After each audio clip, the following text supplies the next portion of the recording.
So first topic natin is working capital and financing decisions. So in this discussion, alamin natin anong klaseng working capital ba yung kailangan natin.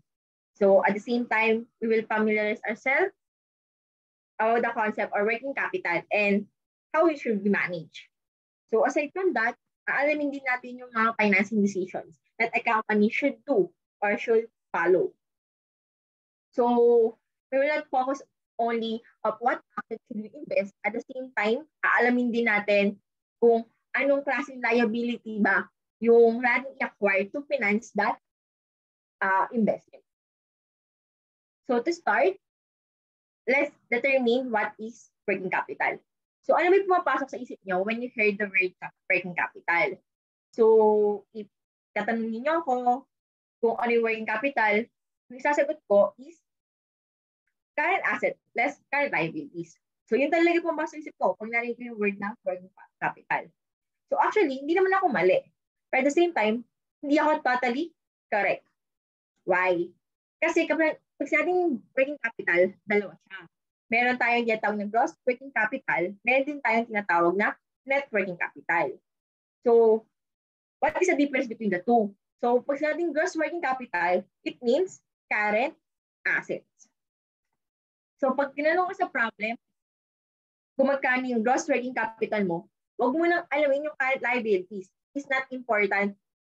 It is not important to answer our question. So, kailangan natin malaman is yung current asset lang, kung magkano yung balance or amount niya.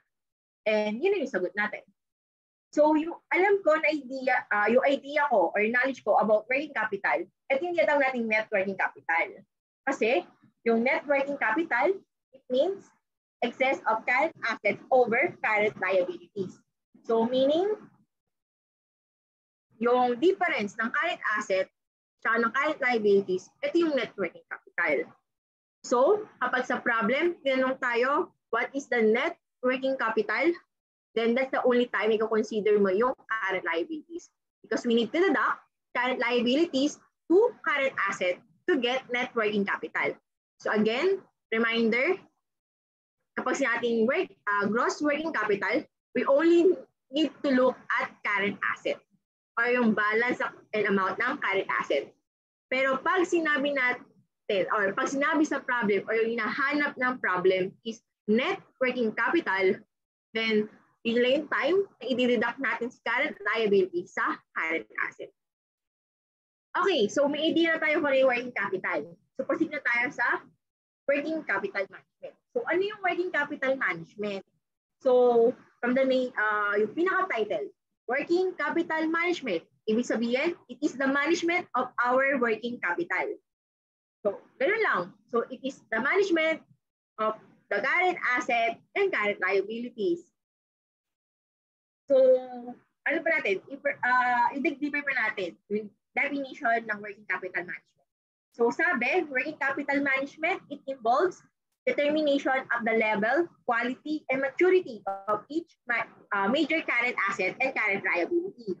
So it refers to the administration and control of current assets and current liabilities to ensure that they are adequate and used effectively for business purposes. So pagdating sa working capital management, di lang natin i-determine yung quality, level, and maturity ng current asset and current liabilities. At the same time, in this working capital management, aalamin natin adequate ba, tama ba yung current asset na na-invest natin. And kung nagagamit ba ng tama yung current liabilities and current asset natin. So yung working capital management, it is all about risk and return trade-off. So ano yung risk and return trade-off? So parang sinabi risk and return trade-off, ito lang yung relationship between risk and return or yung profitability. So di ba remember, sabi nila, the higher the risk, the higher the return. Yes, habang tumataas yung return o yung benefit na nare-receive mo, mataas din yung risk na pwede mong harapin. So, ano yung better naman nun? So, pag lower yung risk, lower din yung return. So, kung ayaw mo mataas masyado yung risk, expect mo na hindi ganun kalaki yung return na ma-receive mo. So before I proceed to the next slide, ano ba yung risk na kailangan natin malaman dito? O yung anong klaseng risk yung pagpupukusan natin sa working capital management? So yung risk na sinasabi ko is yung default risk. So ano ba yung default risk? So di ba? Default. So ano ba mas sa isip nyo pag narinig yung the word na default? So di ba pag di ka nakapagbayad ng utang on time, ang mangyayari is madadefault ka na. So yun yung pinaka-concept ng default risk. So default risk, it means that it is the risk that the company cannot take their maturing obligation. So in short, kapag tayo hindi natin kaya magbayad on time, then that is the default risk. Kasi kung hindi tayo nakapagbayad on time, mas malaki yung cost or expense na may incur natin, such as, kunyari, penalty. Di ba? Kapag hindi ka nakabayad on time, di ba may mga penalties na dadagdag dun sa inutang mo. At the same time, may interest. So interest is also a kind of penalty fee. So parang kada araw na hindi ka nakapagbayad, may certain interest na dumadagdag dun sa inutang mo. So at the same time, kapag di ka nakapagbayad on time, maapektuhan din yung image mo as a company. So hindi ka credible. Parang yung credibility mo, parang sa susunod na uutang ka ulit, parang mahihirapan ka na makahanap ng creditor kasi iniisip nila na okay, last time hindi ka nakapagbayad on time eh. So how can you assure me na makakapagbayad ka talaga? Eh last time na nanautang ka, hindi ka nakapagbayad eh. So ako as a creditor, ayoko magpautang kung alam ko hindi mo kayang magbayad. So that's why it's important na mabayaran natin yung mga liabilities natin at time. And that's why yung mga companies tinatry nilang i-mitigate or bawasan yung default risk nila. So me as a business company, ang gusto ko higher return. Kasi di ba nga, kaya nagtayo ako ng business eh. Yung isa sa mga goal ko is to earn profit. Paano ko makaka-earn ng profit kung maliit lang yung return na bumabalik sa akin or yung nare-receive ko. That's why yung goal ko talaga is higher return. At the same time, ayoko din naman mataas masyado yung risk. Kasi masyadong delikado yun. Like I said nga kanina, kapag mataas masyado yung default risk natin, malaki yung chance na mag-fail tayo to pay on time. And hindi lang siya makaka-affect financially, pati yung image natin sa ibang creditors, maapektuhan din. So, parang dami-dami na yon kapag once na nagkaroon tayo ng default. So, paano yun? Gusto ko higher return, pero lower yung risk. Possible ba yun? The answer is no. So, kung di pala possible yun, paano mangyayari? Paano gagawin natin? So, dito po si working capital management. Kasi si working capital management, yung kanyang pinaka-goal or pinaka-objective niya is to strive to achieve balance between profitability or yung return and yung risk. So, pagdating sa working capital management, yes, parang makaka-return pa rin tayo. At the same time, hindi rin ganun kataas yung risk na kaharapin natin or risk na meron tayo. So parang sakto lang. Makaka-return tayo na hindi ganun kaliit. Parang yes, makaka-return pa rin tayo ng malaki, but at the same time, hindi rin ganun kalaki yung risk na kailangan natin.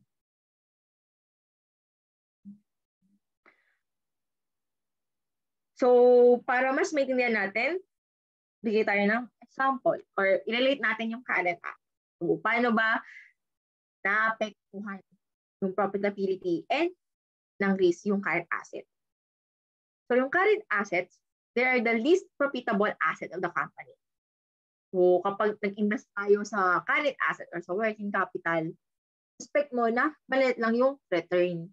Kasi nga, short term. Parang unlike ng mga non-current asset na yung return ko talaga, dahil since long term sila, malaki yung benefit, malaki yung return na naibabalik sa company. So, for example, is land, PPE. So, di ba pag nag-invest ka sa land, Mati talaga, malaki yung return na makukuha mo. So, especially kasi di ba yung land is na-appreciate. So, kada taon, kunyari, this year, nabili mo siya ng 1 million. Expect mo sa mga susunod na taon, after several years, pwede mong mabenta siya ng 36 million. O di ba? Parang, nabili mo ng 1 million, nabenta mo ng 36 million, kumita ka ng 35 million. So, di ba? Ang laki ng return niya. Unlike kasi yung mga current assets, especially yung inventory, nagbebenta tayo, buy and sell. Kunyari, nagbebenta tayo ng ballpen. So, kung nabili natin siya nabenta natin siya ng 7 pesos, binenta natin ng 15 pesos, 8 pesos lang yung kinikita natin for every unit na nabibenta natin. So, hindi siya ganun kalaki. Unlike nung kung nagbenta tayo ng non-current asset. So, that's why, lower yung return kapag nag-invest tayo sa working capital. Pero, di ba, sabi ko nga, the lower the return, the lower the risk. And ano yung risk? Default risk. And since mababa yung return ng current asset, mababa din yung default risk. Pero hindi lang yung reason kung bakit mababa yung default risk ng current asset. Remember, current assets are more liquid than non-current assets. Why? Kasi mas madaling i-convert into cash yung current assets unlike sa mga non-current assets. Example, di ba? Ballpen. Minsan, ibenta mo siya ngayong araw. Possible na within this day, mabenta yan lahat. Eh, sige, try mo. Mag-post ka. Ibenta mo yung lupa mo. Ibenta mo siya ng 36 million. Kaya mo ba siya ibenta within the day? No. Di naman lahat ng tao may 36 million agad na kaya ibigay sa'yo para bilhin yung lupa. Again, pwede din parang pinag-iisipan din yung pag-purchase ng lupa. Hindi lang siya basta bili lang ang bili. So, doon, makikita mo na kapag nagbenta ka ng current asset, hindi ganun kabilis na ma-convert yung non-current asset mo into cash, unlike yung mga current assets. And since mas mabilis ma-convert into cash yung current assets, meron ka ng ipamabayad once na nagkaroon ka ng maturing obligation. Yeah, liabilities mo, nag-mature na. Dahil marami kang current asset, ibenta mo siya mas madali siyang na-convert into cash, and kapag na-convert mo siya into cash, nakakapagbayad ka na. Unlike kapag non-current asset, it takes time. Nag-default ka na, sobra-sobra na, baka nga lagpas ka na sa may scheduled date, yung date kung kailangan mo magbayad. Hindi mo pa rin ako-convert into cash yung non-current asset. That's why, mababa yung default risk ng current asset. And then, di ba sabi ko nga, more liquid yung current assets kaysa non-current assets. Kaysa sa non-current assets. That's why, kapag nag-invest ka sa working capital, then you're considered, your company considered to have higher liquidity. So, ito yung tatlo. Parang makakonclude natin kapag nag-invest tayo sa working capital. So, from this three, we can say that the higher the liquidity, the lower the return. So, from this, we can conclude na liquidity has an inverse relationship with profitability. Kasi kapag mataas yung liquidity mo, mababa naman yung profitability mo or mababa yung return na marireceive mo. Tapos, vice versa. Mas malaki yung profitability mo, malaki yung return na nare-receive mo. Expect mo na less liquid ka. So, mababa yung liquidity mo. So, saan ulit papasok si capital management? Ganito siya. Kunyari, ako as a company, sobrang takot ko para sa sobrang iniiwasan ko yung default risk. Gusto ko totally mitigate siya as in zero, walang default risk. Ginawa ko, lahat ng cash ko, inimbest ko sa current asset. Nabili ko lahat ng current asset. So, good decision ba yung ginawa ko? The answer is no. Kasi nga, again, ayan, nakabold pa, current assets are the least profitable assets of the company. Dahil lahat ng pera ko inimbest ko sa current asset, hindi ganun kalaki yung return na nare-receive ko. And as a business company, ayoko naman masyadong maliit, di ba? Baka sa sobrang liit lang ng hindi pa niya kayang masustain or hindi pa niya kayang mabayaran, lalo kung lumalaki yung mga expenses ko. Di ba meron pa mga fixed expenses na kahit wala kang magbenta o wala kang mag-produce, still nag-increase ka ng expenses. So parang nangyayari, mas lalo akong malugi. So hindi siya advisable na puro current assets lang yung i-invest mo. Sige ma'am, okay, sabi nyo, least profitable assets yung current assets. Okay, sige, huwag po tayong mag-invest sa assets.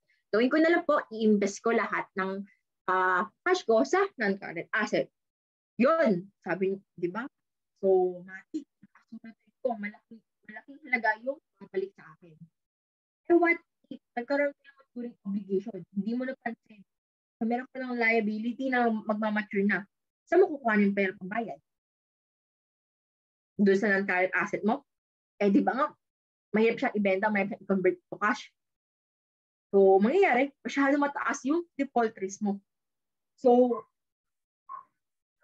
dahil nga, sobrang hirap i-convert ito cash, yung non-current asset, ang mangyayari, default ka na. And kunyari, ang utang ko, utang ko 1 million. Dala default na ako, plus penalty, plus yung mga interest, dahil di ko pa siya mabayaran agad-agad, dahil hindi pa nako-convert into cash, or di ko pa nabibenta yung non-current asset. Naging 3 million yung aking, yung need kong bayaran. That includes penalties and yung mga interest. Dahil nga, sobra-sobra na sa may maturity date yung utang ko. So, di ba parang nangyari? Parang nalugi pa ako. Kasi, pwede namang kung gusto mo, desperado ko na talagang convert into cash yung non-current asset mo. Nagawin ko, kunyari, 1 million ko nabili yung land. Kasi sobrang desperado ko na mabenta siya. Binenta ko na lang ng 100,000 para na may pera kang bayad. So, di ba sobrang lugi ka? Binili mo ng 1 million, bumalik na sa'yo 100K. So, that's why it is not advisable also to only invest in non-current assets. So, dapat balance siya. So, sakto yung current asset na i-invest mo, sakto din yung amount ng non-current asset na i-invest mo or bibilin mo. And yung decision natin regarding that is papasok under working capital management. Okay. So, what are the factors affecting level of current assets? So, first is yung general nature of the business and product. So, yung nature ng business natin will affect kung gaano karaming current working capital yung kakailangan natin, or current asset na kakailangan natin. So, for example, yung trading and manufacturing companies. Di ba? Manufacturing, kailangan natin ng raw materials. Tama? Kasi paano ko makakapag-convert into finished product kung walang raw materials? And raw materials are considered as inventories. So, inventories under current assets. So, from this, we can infer na yung mga trading and manufacturing companies, mas maraming current asset, mas maraming working capital yung kailangan nila sa mga service and utility companies. Kasi for trading, buy and sell. So, kung maliit lang inventories mo o maliit lang yung current asset mo, ano ibebenta mo, di ba? Doon nga nakadepende yung ibebenta mo, yung kitain mo doon sa inventories. So, that's why mas malaki yung current assets na meron yung isang trading and manufacturing companies kaysa mga service and utility companies. Kasi for service, di ba? Kailangan mo lang naman yung service yun yung product mo eh. Hindi mo kailangan yung mga inventories. So, ibig sabihin, di mo kailangan ng maraming working capital or current assets. So, hindi na siya hindi na magiging maganda kung service company ka tapos napakatabi mong current assets. Saan mo siya gagamitin? Next is yung effect of sales pattern. So, sabi, working capital needs will be affected by the nature of the change in sales or business activity. So if change in sales is brought about by cyclical and seasonal changes, yung periodic build-up of receivables and inventory is temporary and financing need is considered short-term. So kapag yung changes in sales, ano siya, pabago-bago based on season, pwedeng this month, masyadong malaki yung magiging sales mo, after a month, konti lang. So pag ganun, yung mga current asset natin is temporary lang din. So nakadepende siya sa changes din. Bali pabago-bago yung amount ng current asset. So pag ganun, dahil temporary lang din yung current asset, kailangan natin is short term. Yung ipang papafinance natin doon is certain obligations. So, ano yung reason doon? So, yung reason niya, because yung conversion of these investments into cash to count in the normal course of operations. Sige, mabilis eh. Kung, kunyari, dahil tumataas yung changes, tumataas yung sales mo, so, pwede mangyari, tumataas din yung receivable mo kung naka-ano ka, account. So, dahil tumataas yung receivable mo, tumataas din yung current asset mo. So, hindi mo na rin masyadong kailangan ng maraming working capital. So, yung receivable mo, once ma-conversion into cash, meron ka lang pang-finance, pwede ka lang pambabayad dun sa obligations na meron ka. So, that's why kailangan short-term din yung obligations na ipang papafinance mo. Kasi parang mabilis lang yung conversion ng cash. What if naman kapag yung sales natin is due to secular or permanent change? So, masyadong matagal. Yan siya naging permanent eh. Hindi siya pabago-bago. So, pag ganun, yung incremental working capital natin will be permanent. And kapag permanent yung working capital natin, it is required na yung ipang pafinance natin is long-term obligations. So, mamaya, mas i-elaborate pa natin kasi yung part na to, kung saan yung yung temporary current asset is ang magpa-finance is short-term, while kapag permanent assets, ang magpa-finance is long-term. So, it will be covered in financing policy. So, mamaya alamin natin yung iba't ibang klaseng policies regarding that. Pero, again, may effect yung sales pattern sa level ng current assets na meron ka. Next is yung laying out manufacturing process. So, habang tumatagal or habang humahaba yung period of time required to manufacture the product, mas marami yung level ng working capital na meron ka. Kasi matagal yung conversion eh. Matagal yung period ng pag-manufacture ng raw materials into finished product. So dahil doon, hindi ka agad makakabenta. And yung inventories na meron ka, or current asset na meron ka, andin siya. Hindi mabilis yung pag-convert niya. So dahil doon, in case nga na meron kang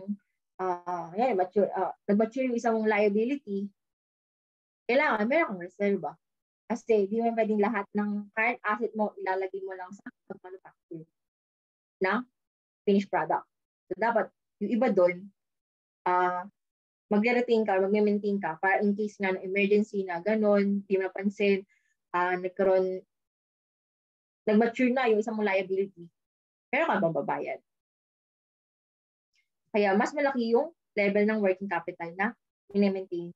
If ever, mas mahaba yung period ng yung time na required para ma-manufacture yung finished product mo. Next is yung industry practices. So, isa sa mga factor na nakaka-affect sa level ng current assets. How? So, yung industry or line of business with greater proportion of assets readily convertible to cash can afford to have a lower working capital investment and a higher level of current liabilities. Kasi nga, yung industry natin or yung nature ng business natin is it involves a greater amount ng current assets. So, hindi natin kailangan mag-invest pa sa current asset. So, pwede natin yung ibang pabayad natin dun sa mga maturing obligations natin is yung current asset na generate or yung meron dun sa or yung nakukuha natin dun sa nature ng business natin.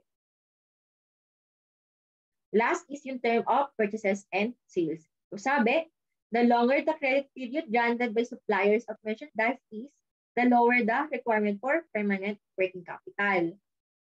Meanwhile, kapag daw mas mahaba or the longer the credit period given to a customer of the firm is, the higher the requirement for working capital is. Why? So, ganito siya.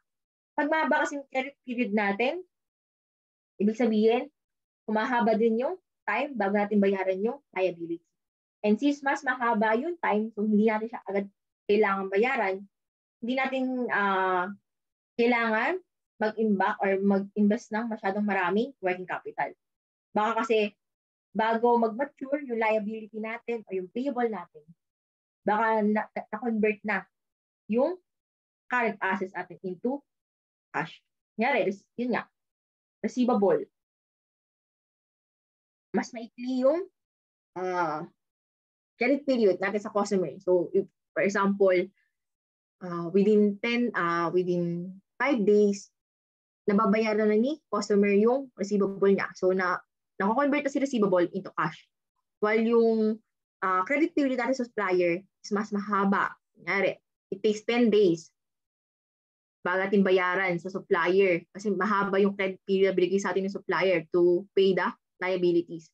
So, dahil within 5 days, na-convert na natin yung receivable into cash, meron na tayong ipambabayad dun sa liabilities natin. So, hindi na natin kailangan mag-invest ng maraming current asset or ng maraming working capital. So, enough na yung na-generate natin from dun sa current asset natin, which is yung receivable, di ba? So, enough na yung na-generate nating cash from that receivable dahil nagbenta tayo para ma-cover or para mabayaran yung liabilities natin. So, yun yung concept kapag mas mahaba yung credit period na binigay sa atin ng customer. Pag kasi mas mahaba yung credit period na binigay natin sa customer, so ibig sabihin, matagal ma-convert yung receivable natin into cash. So, same example, natin baliktadin lang natin. Yung credit period na binigay sa atin ni supplier is 5 days, while yung binigay natin credit period sa customer natin is 10 days. So, yung receivable natin, mako-convert pa siya into cash after 10 days. Kaya lang, yung liabilities natin o yung payable natin, accounts payable, magmamature na siya or kailangan natin siyang bayaran after 5 days. Mako-convert pa lang yung receivable natin after 10 days. So, ano yung pambabayad natin? So, ibang working capital o ibang current asset. That's why, mas maraming current asset, mas maraming working capital yung kaya natin i-invest if ever na mas mahaba yung credit period natin na binigay sa customer. Kasi, bago natin ma-convert yung receivable into cash, nag-mature na yung liability natin. Kaya, para maiwasan natin yung default, kailangan meron tayong reserve na working capital. Para habang hindi pa nako-convert into cash yung accounts receivable natin, meron pa tayong ipambabayad dun sa nag-mature or dun sa liabilities natin na kailangan natin bayaran. So, ito ulit yung mga factors affecting level of current assets. So, punta na tayo sa working capital policy. So, actually, meron dalawang working capital policy. And they are, first, investment policy, second, financing policy. So, ano yung difference between the two? So, kasi natin financing policy, it focuses, parang yung focus niya is sa ating ilalagay yung investment natin or sa ating i-invest yung pera natin. So, kapag sa ating investment policy, it answers the question, what is the appropriate level for current assets both in total and by specific amounts? So dito, anong klaseng asset ba yung kailangan nating i-invest? So dapat ba tayo mag-invest sa current asset o dapat ba tayo mag-invest sa non-current asset? So yun yung concept ng investment policy. So, paano naman pag-financing policy? So, pag-financing policy, it focuses on the questions, how should current assets be financed?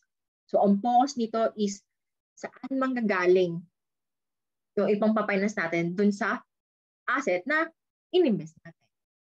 So, dapat ba sa short-term obligations or sa long-term obligations? So, from the definitions alone, malalaman natin na sa investment policy, it focuses or it touches the asset side. While yung financing policy, it touches liability side.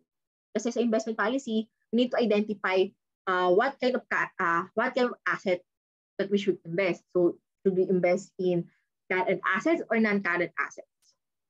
While in financing policy, we focus more in what kind of obligations should we acquire. So, should we use certain obligations so that to finance the assets that we invest, or should we use long-term obligations to finance that asset that we acquire or that we invest? So, wala tayo sa current asset investment policies. So, meron tayo tatlong klase ng investment policies. So, first is yung tinatawag natin conservative or relaxed current asset. Current asset investment policy. So, ano ba yun? So, yung conservative or relaxed current asset investment policy, it is a policy under which relatively large amount of cash, marketable securities, and inventories are carried, and under which sales are stimulated by a liberal credit policy, resulting in a high level of receivables.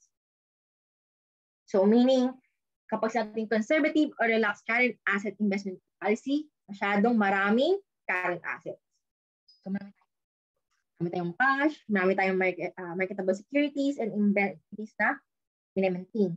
And yung policy natin regarding yung credit policy natin is parang masyado ding relax. So, mahaba. Parang ganun. Longer yung period. So, dahil mahaba yung period, mas madali tayong maka-attract ng customers. So dahil mas marami tayong customers, mas malaki yung receivable na. So, basta pag sinabi yung conservative relaxed current asset investment policy, marami or mas marami yung current assets. So, ano yung magiging effect niya? So, sabi ko nga, di ba kanina, current assets are least profitable. So, meaning, kapag marami siya under conservative or relaxed current asset, nababa din yung expected return natin sa investment. Kasi nga, marami tayong masyadong current assets. Pero dahil mababa yung ating expected return, mababa din yung risk natin. Kasi masyado tayong liquid. Mataas yung ating liquidity. Na marami tayong current asset. So, in case na may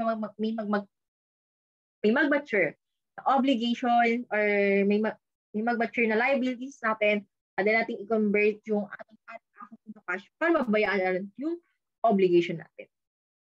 Ay mga babies. So, punta naman tayo sa aggressive or restricted current asset investment policy. So, naman, baliktad yung mangyayari. So, aggressive or restricted. So, dito, konti lang yung current assets na ini-invest natin. So, mas nakapokus tayo or mas nag-i-invest tayo sa non-current assets.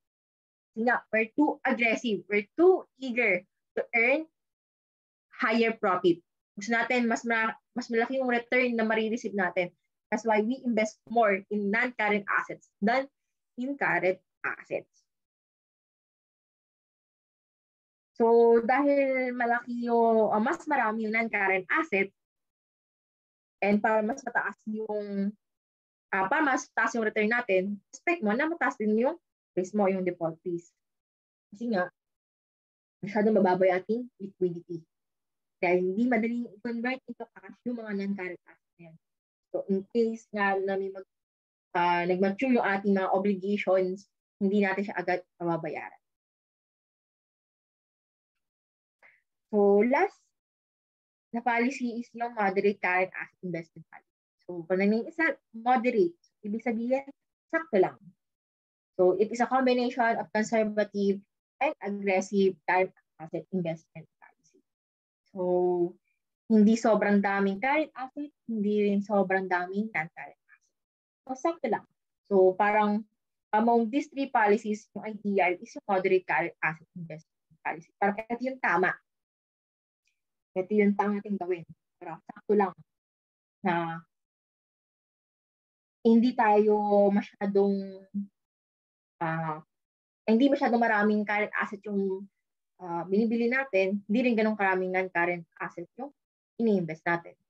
So, hindi masyadong mataas yung default risk natin, hindi rin masyadong mataas yung return natin. Pero hindi rin siya sobrang baba.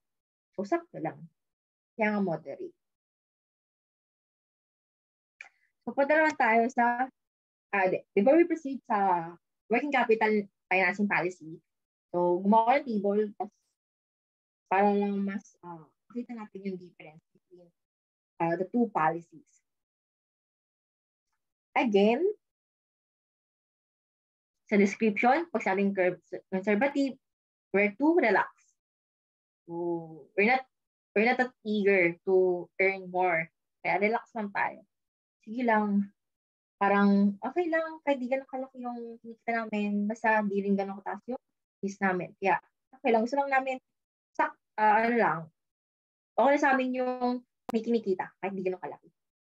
So, pagdating naman sa aggressive, ano tayo restricted? Again, we're too eager to earn. Kaya masyado natin nire-restrict yung pag-invest ng current asset. So, ang focus natin is more in non-current asset. Again, sa profitability, since current assets are least profitable, mababa yung ating profitability pag we opted to use conservative investment policy. And kapag naman aggressive, since yung pinaka-goal natin is kumita ng malaki. Kaya mataas yung profitability kapag ginamit natin or pinili natin yung aggressive investment policy. So, pagdating sa risk, again, the higher the risk, the higher the return. So, automatic, dahil mataas yung profitability ng aggressive policy, mataas din ang kanyang default risk. Same as to conservative, dahil masyadong mababa yung profitability, mababa din yung default risk. Punta naman tayo sa liquidity. So, sa liquidity, again, sabi ko nga, liquidity has inverse relationship with profitability. As a conservative, mababa na nga yung profitability natin. So, dahil mababa yung profitability natin and meron siyang inverse relationship sa liquidity high. Kasi nga, current assets are more liquid than non-current assets.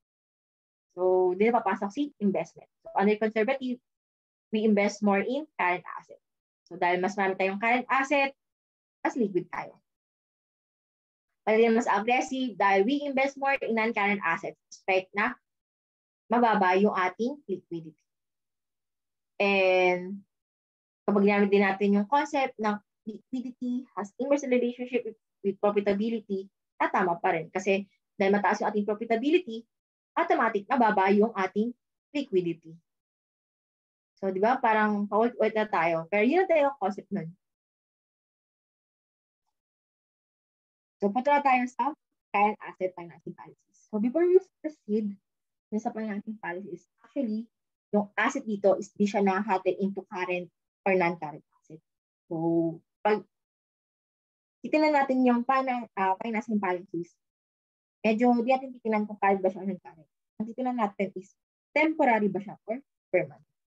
So, nadoble pala. So, di ba ito, yung current asset natin, pwede siyang maging permanent, pwede siyang temporary. While fixed asset, automatic, permanent talaga. Kaya nga fixed, di ba?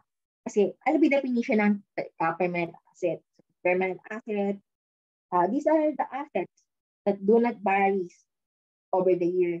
So, fixed talaga. And kapag temporary, it varies over the year. So, they are also called seasonal assets. So, pagdating kapag i-consider natin yung financing policies, kita natin siya ba temporary asset or permanent asset. So sa next discussion, solve tayo ng problem, pati malalaman kung ano din, or pati makukuha yung ano yung anong amount, yung temporary asset, kung anong amount yung temporary dun sa current asset, magkano naman yung permanent. So next discussion, let's have a problem regarding that. So same as to investment policies, yung financing policies, pwede siyang tatlutin. So first is yung ating maturity matching or self-liquidating approach. So actually, parang ito yung counterpart ng moderate current asset investing policies. Kasi si maturity matching or self-liquidating approach, ito rin yung ideal. Or ito yung pinaka dapat nating sundin. Parang ideal, parang sakto. Ganon.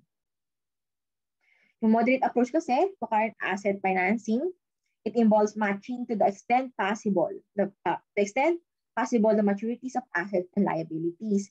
So the temporary current assets are financed with short-term non-spontaneous debt, and permanent current assets and fixed assets are financed with long-term debt or equity, or long-term debt or equity plus spontaneous debt. So this policy is also known as hedging policy. So it calls for the use of permanent financing to finance permanent assets. And it uses naman short-term financing for the seasonal or cyclical temporary assets. Kasi by using this strategy, it minimizes the risk that the firm will be unable to pay off its maturing obligation. So, from the name itself, maturity matching. Ima-match natin. So, kung permanent yung asset natin,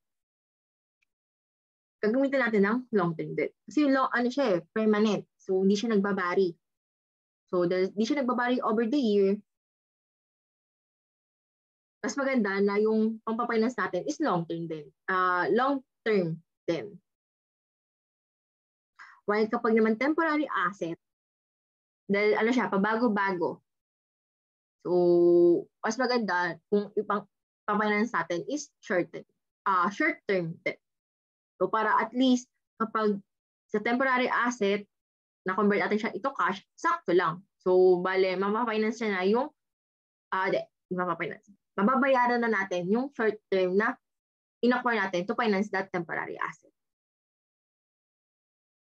So, parang yung period nung asset, ipapantay natin din doon yung maturity nung obligation natin. That's why kapag permanent, we will use long-term debt to finance that. Para yung kikita natin, yung return na makukuha natin from that permanent asset, yun yung gagamitin natin to pay off the long-term debt. So, same as to temporary asset, since pabago-bago siya, so ganda nag-unit is short-term debt. Para at least yung return na marireceive natin from that temporary asset, yun na yung pambabayad natin dun sa short-term debt na in-acquire natin to finance that temporary asset. So, ito yung ideal. As you see, di ba? Sakto. So, punta naman tayo sa conservative. So, paano ba yung conservative approach? So, yung conservative approach, this is approach that uses permanent or long-term financing source to finance all permanent assets and also part of the temporary current assets. And then, hold temporary surplus funds as marketable securities at the through of the cycle. So here, the amount of permanent or long-term capital exceeds the level of permanent assets. So, pag sa conservative, hindi lang permanent asset yung ipafinance natin ng long-term debt. Bale, ibang part ng temporary asset natin is ibang pampafinance din natin sa long-term debt.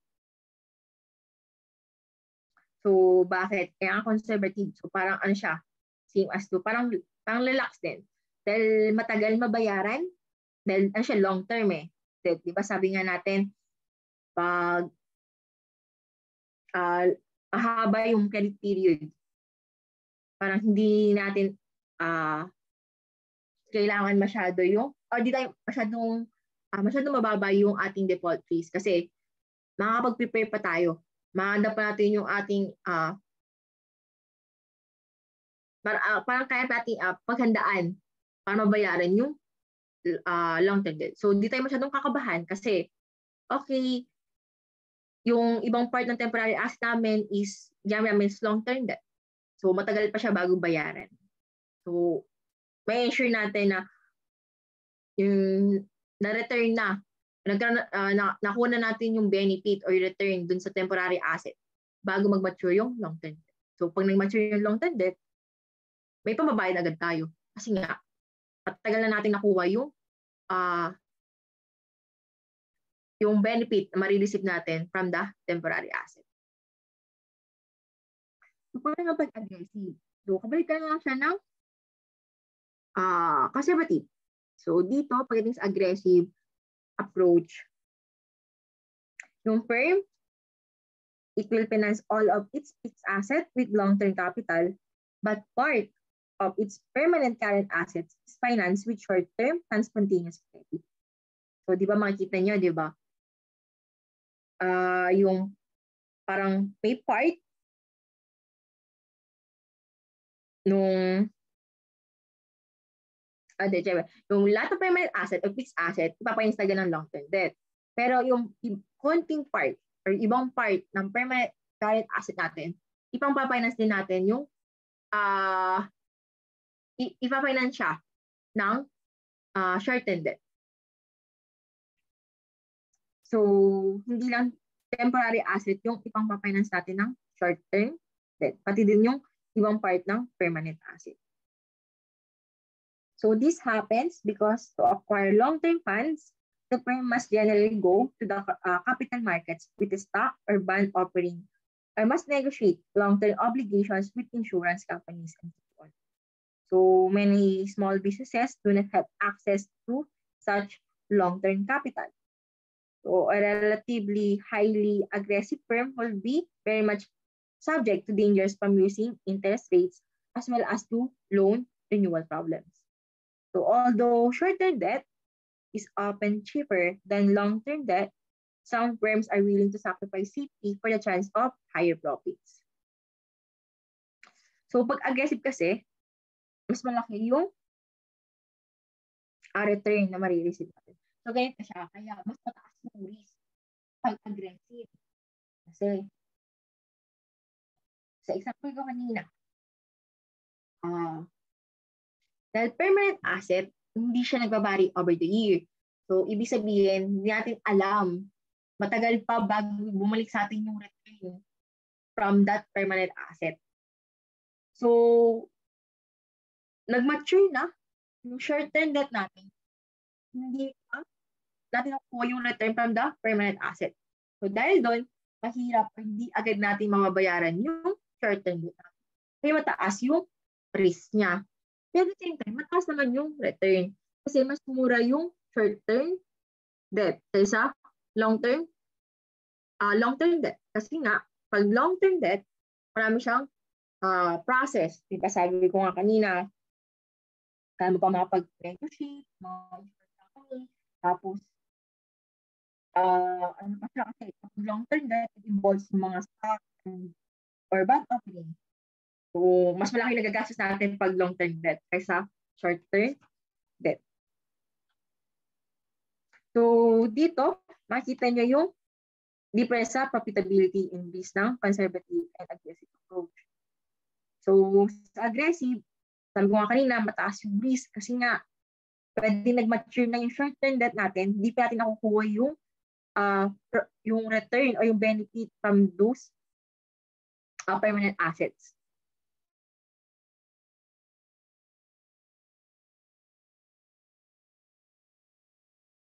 Yung natin dahil mas mura yung short-term debt. Kabalikta na naman, pag sa conservative, dahil masyadong marami yung ating long-term debt, then syempre, expect mo na mas malaki magagastos natin. So, ganun.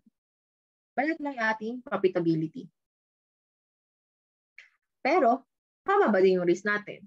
Kasi nga, kumita na or nakuha na nating benefits ng temporary asset, hindi pa totally nagmamature yung long-term debt natin.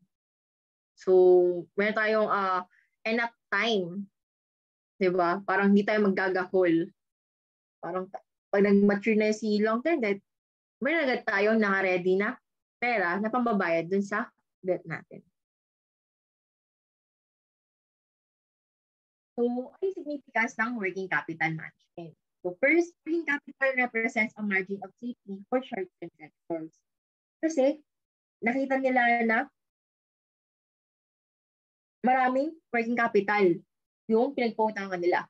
And pag nakita nila maraming working capital or maraming current asset, may isip nila na okay, kaya nilang i-convert into cash yan.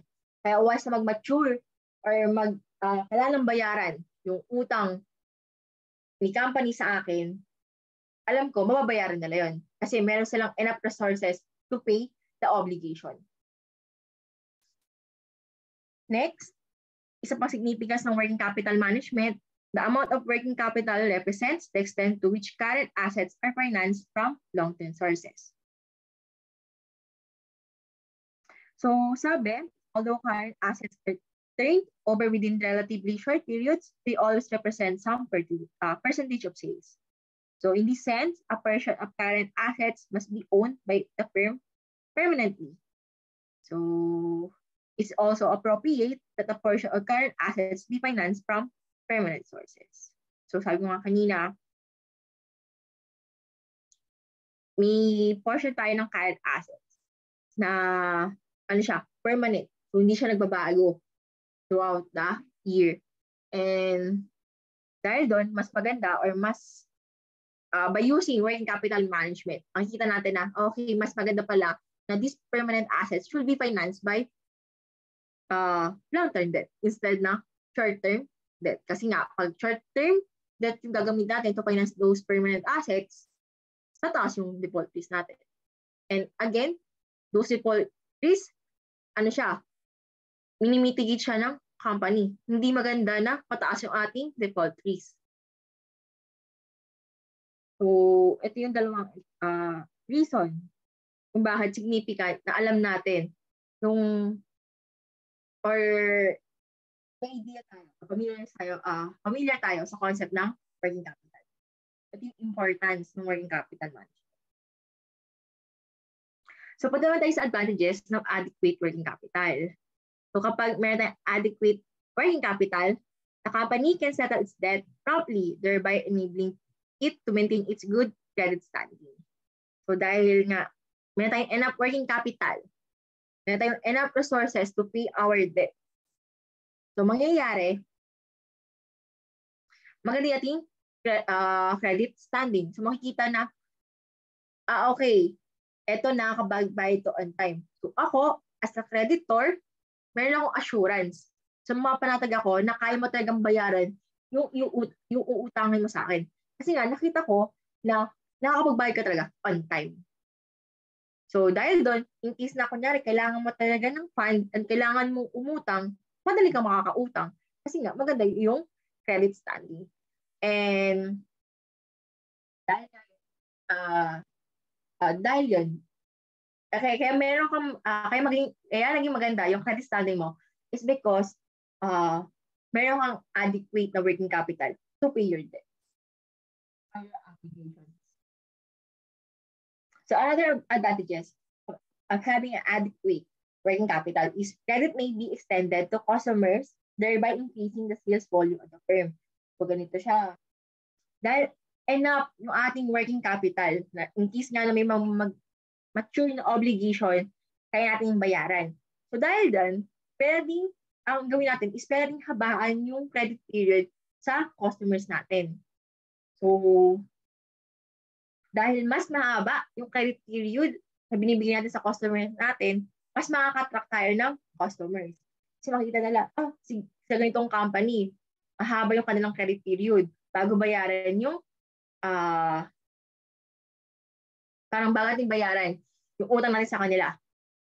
Yung receivable, bago ma-convert, bago nila mabayaran yung payable nila sa atin. So, dahil doon, di ba, makakatak tayo ng maraming customers. And dahil makakatak tayo ng maraming customers, tataas yung sales natin. At the same time, hindi tayo masyadong kakabahan. At habaan natin yung credit period. Kasi nga, meron tayong adequate working capital na in case nga may mag-mature na obligation or liability, hindi natin kailangan parang hindi tayo nakarely masyado o hindi tayo masyadong dependent masyado dun sa receivables na hindi tayo masyadong nakadepende sa receivables natin. Kasi meron tayong adequate na working capital. Ayun yung ibang babayad natin dun sa liability. Next, inventories can be readily replenished. And meron tayong adequate working capital. So, in case na kulang na or medyo below required unit yung ating inventory, mas madali natin siyang kapalitan or ma-replenish. So, current operating expenses are paid promptly kasi nga meron tayong enough resources or meron tayong enough na working capital. So, once na naka-incur tayo ng operating expenses, babayaran natin. Next, management and employees' morale is enhanced. So, lastly, profitable opportunities can be taken advantage of. So, isa sa mga advantage is yung haba natin yung credit policy na ibibigay natin, or credit period rather, dun sa customers natin. And kapag hinaba natin yun, it will attract more customers. So, more customers is equivalent to more sales, and more sales is equivalent to more profit. Ano may disadvantages kapag naman masyadong madami yung ating working capital? So first, management may become inefficient and complacent. Kasi masyadong marami. Diba? Parang sobrang dami. Hindi na natin so parang parang pwedeng hindi natin siya magamit totally. So pwedeng yung iba nating current asset, lang siya. Parang naka-standby, ganun. Hindi naman ganun kalaki yung profit na nakuha natin sa current assets. So, kaya hindi maganda na masyadong maraming current asset yung i-maintain natin. So, management may be tempted to speculate. So, another disadvantage is unnecessary expenses and extravagance may result. So, dahil yung masyadong maraming current asset natin, marami din yung unnecessary expenses na ma-incur natin.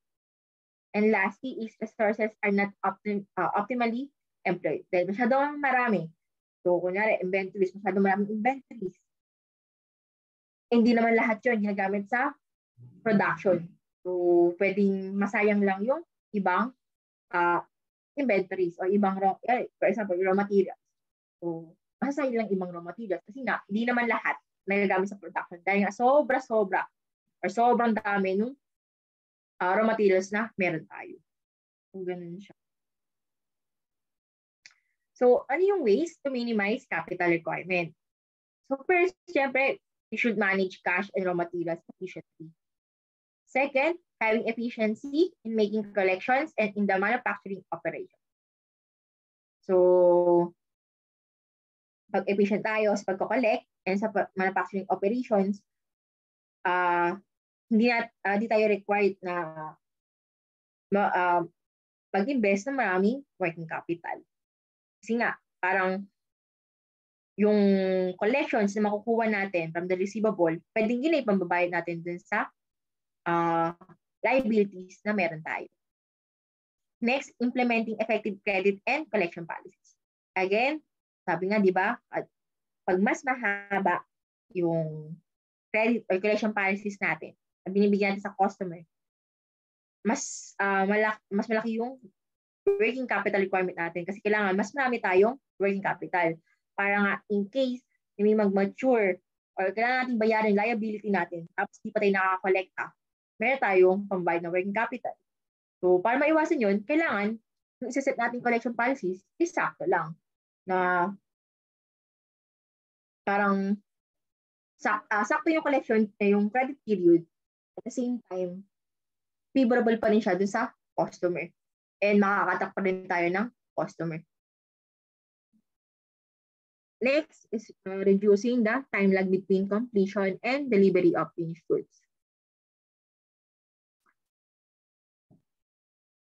So kapag na-reduce yung time lag between completion and delivery of finished goods, so syempre, pag yan nakompleto na, nabenta agad. So pag nabenta agad, receivable na natin yun. And kung kunyari, may clearly ating collection policy, yung ating credit period na binigay sa customer, so once makabenta tayo, makaka-collect agad tayo. So, di na natin kailangan ng masyadong maraming working capital. Kasi yung nakolekta natin, enough na yun para mabayaran yung ating liability. And last, seeking favorable terms from suppliers and other creditors. So, again, di ba sabi ko kanina, pag mahaba yung credit period natin sa supplier, konti lang yung working capital requirement. So, baka kung meron tayong magandang relations sa ating supplier, baka pwede din to. So, usapin na, okay po ba kung medyo habaan nyo po yung credit period? So, sa ganun, hindi natin need ng additional na working capital.